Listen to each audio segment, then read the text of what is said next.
information. I think we've got all of the technical issues worked out. Representative Jansen Owen joins us, represents House District 106. Great to see you today. Good morning. How are you doing? Great. We are 3/4 of the way through this legislative session. It's funny. The next 3 years, we would be at the end of the session, and you get to that really compressed time frame. So, Representative Owen, what's the most pressing issue? I know there are lots of bills that are still kind of in the works and lots of things that are still being debated. But with just a month or so left in this legislative session, what's at the top of your list in terms of importance right now? I mean, of course, every member and every committee has their own priorities, but I think the priority for myself and many of my colleagues is our education funding bill, the Inspire Act, making sure we can get that across the finish line this session and before we sine die. So I think for many of us, it's going to be Inspire to get that passed. So I said I don't think you were able to hear just a moment ago. I'm not sure that there has been, when it pertains to education funding, a more hotly debated topic than the MAEP funding model. And what does it mean and how complicated is it and what money goes where? Is it sustainable? Is it enough? All of those things. So talk to us about what is different in the Inspire Act compared to the current funding model that has been such a hotly debated topic through the years. So the biggest difference right now is where the money goes. We talk about all the time how, Inspire is really an allocation model. Okay. Under Inspire, it's student focused, unlike MAP. We weight the money we give to schools based off of the amount it actually would cost to educate a child.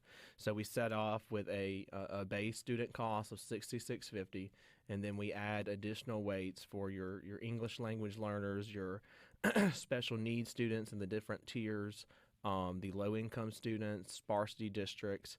We weight the money. We add to it depending on the student data we receive from the districts. When you set it all out and you do the math, you see that the money is going to the students in the districts who need it the most. When I say who need it the most, it's those districts who might not have the ad valorem revenue to be able to fully educate their students alone. So we're putting state dollars in those districts who need state help. And we're focusing it on student-centered. We're focusing it on educating the students and what it actually costs to educate students. Whereas MAEP's model is focused on calculated based on spending. So basically, they take a couple districts from around the state every 4 years to recalculate it. They look at what's being spent on teacher salaries, administrative salaries, things like that. That's not really student focused, and it's not really objective. If you're looking at a district in, let's say, down on the coast where they can give $4,000 or $5,000 extra towards a teacher salary, that's not objective compared to other districts as to how much it really is costing to educate a student, if that makes sense. So you hit on something a second ago where you said for the districts or the schools that need it most. Mm-hmm. And I love how you broke out some of the subsets of what additional money goes to. I think traditionally students with special needs have in a lot of ways been left behind in Mississippi because there wasn't adequate funding for them. So I love that there's money that is, I don't know if earmarked is the right word, but that's the word I'll use, earmarked for certain groups of students that need more. But I hesitate when I hear, okay, some districts will get more based on tax-based revenue. Mm-hmm. Is that a penalty for districts that are doing well, that are making the best use of their resources and are doing a great job with students and saying, well, we're going to throw more money at underperforming districts because maybe that's in a less economically viable part of the state, and we're going to throttle back just because they've got a little bit more over here? Well, first, the 27% rule remains intact and Inspire. So under MAP, that's currently how it is right now. 27% is the maximum that a district has to provide through their local ad valorem revenue. So that stays there. So no district, the law will remain the same as to how much a district's going to have to pay from their own local coffers. But, as far as it being a penalty, I don't believe so because, a lack of resources and underperformance is not always going hand in hand. So we have many districts who are not getting the amount of money they should be getting from the state, but they're still performing well. They're still an A district. So I don't necessarily want to say that we're giving the money to underperforming districts. We're giving the money to districts who cannot support themselves because of their lower tax base. I don't think underperforming and the amount they can commit from their own ad valorem revenue goes hand in hand. Yeah, and maybe I'm painting with a really broad brush there, but traditionally, some of the less economically advantaged counties in Mississippi, districts in Mississippi, have been many of the underperforming districts as well. Not exclusively, but that is the case in a lot of areas. Right. How has this been received by people in the education community? I mean, the people I've talked to, whether it be superintendents, teachers, education advocates, a lot of people are extremely excited about it. They see where the money is going to go. Now, of course, there are those people who oppose the plan, who want to stick with MAP, and that's an understandable position.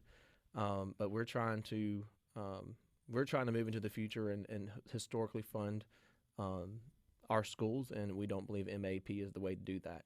So hopefully we can all have a kumbaya moment in the coming weeks and and pass a good bill. The legislature really known for those kumbaya moments. Those happen all the time. Yeah, all the time. Usually like the last 5 minutes of the session, that's when it happens. When everything's about to shut down and we don't have anything else to do, that's when we all start hugging and kumbaya.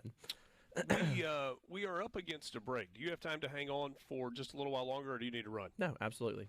Great. Love to visit with you a little bit more about this. There are certainly ongoing concerns about education in the state of Mississippi. We're visiting with Representative Jansen Owen. He is from District 106 in Mississippi. That is Lamar County, Pearl River County.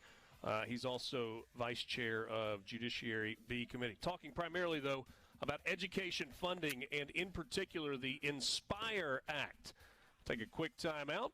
Got a little break, and then we'll continue on middays in the Element Wealth studio. Richard Cross in for Gerard Gibbert with you on this Thursday as we roll toward Easter weekend. We are back right after this. Back on March 6th, there was a bipartisan passage of the Mississippi Inspire Act. 95-13 was the vote in the House, with 14 members voting president. And a pretty cool picture that was captured with some legislators exchanging a high five in the House chamber after the passage of that. Where are we right now on the other side in terms of the Senate passing this as well so that it can go to the governor's desk? Well, I'm not sure. Okay. we are. I know that our chairmen have been talking. I'm not sure exactly what the Senate's intentions are. I know they have their own proposal that they've sent over. We immediately put our bill in it and sent it back. So hopefully over the coming weeks, we can get to, like I said, we can get to an agreement. But I don't think we've had any movement on the Senate end as of yet. Visiting with Representative Jansen Owen from Mississippi House District 106, talking about the Inspire Act and education funding in Mississippi. So one of the complaints from the education community about the MAEP funding model was that it was rarely fully funding. Education was rarely, and I'm trying to remember, I don't live in this world on a daily basis like you do, but wasn't there like a may or shall, may fund it or shall fund it, and the difference in whether or not it was fully funded. Will this model, if it is adopted by both sides, be required to fully fund on an annual basis, or are we still going to have some of that ambiguous language in there? Well, first of all, the minimal amount is a shall in the statute. But everybody has to remember shall in the statute doesn't mean shall. I mean, the legislature, first of all, the legislature can appropriate what they want to appropriate. A general piece of legislation cannot force the legislature to do any type of appropriation. Okay. And secondly, we can't, the governor himself has a constitutional right to veto authority. So we can't put a shall in a statute that undermines that constitutional right to him to veto any piece of legislation or any line item appropriation that he might deem necessary. So we're talking lowercase shall, not uppercase shall. That's right. We're talking lowercase shall. It's the shall in the statute is our intent to do that, but of course it's subject to the appropriation process like any other piece of general legislation. In terms of the additional money, so we set that baseline we were talking about a moment ago at $66.50 per student. You've still got the ad valorem at 27% per district that must come from the local entities. But the additional money that we were talking about for special needs, for English language learners, all of those additional things. Right.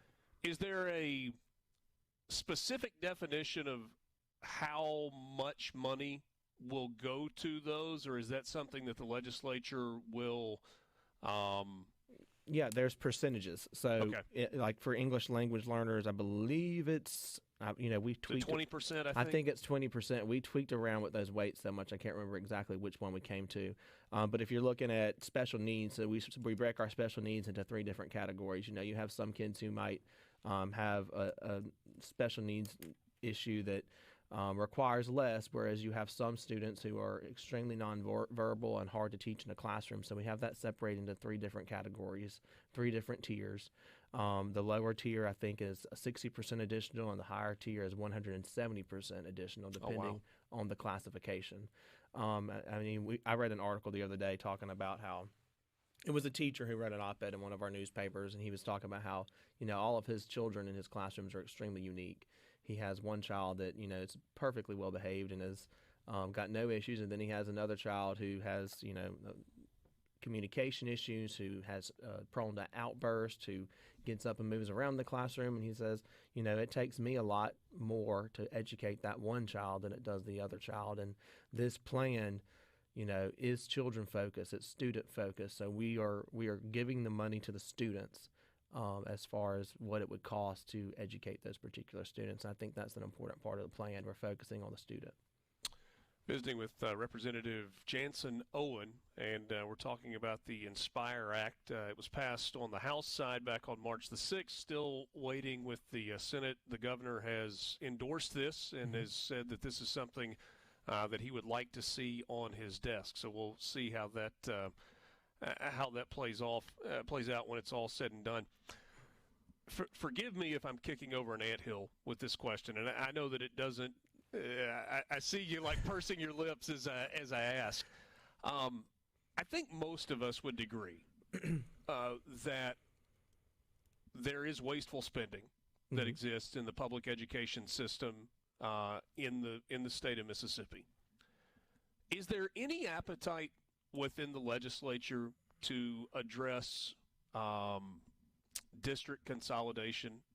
I know that's something that has been talked about through the years, and I know it's a hot button topic, but in terms of 82 school districts in Mississippi instead of 100 and however many there actually are. I don't know if it is something that it would be that widespread, but in Inspire, actually, there is a provision that calls for an assessment as to whether or not some of our districts need to be consolidated. So we have a little over a dozen of what we call hold harmless districts. These are school districts that are being funded at 100% of the student population that they had in like 2001 or 2002. So let's say one district had 1,000 kids in 2002. Well, those particular districts are now down some as high as 75% less. So those 1,000 kids are now 250 kids in that district, but we're still funding them like they have 1,000 kids. So they're getting that much additional money from the state being held harmless. So we are phasing that out in this bill over 3 years. They have to have a plan in 3 years to bring to us. Our committee that sets the base student costs will also assess a plan to look at school consolidations or other potential reforms so we can get some of these districts who are, these districts that are in these types of spots that are getting more money than they need, look at what we can do with those. So I do think there is an appetite, and I do think we're going to see some serious discussions in the coming years to reel some of that in.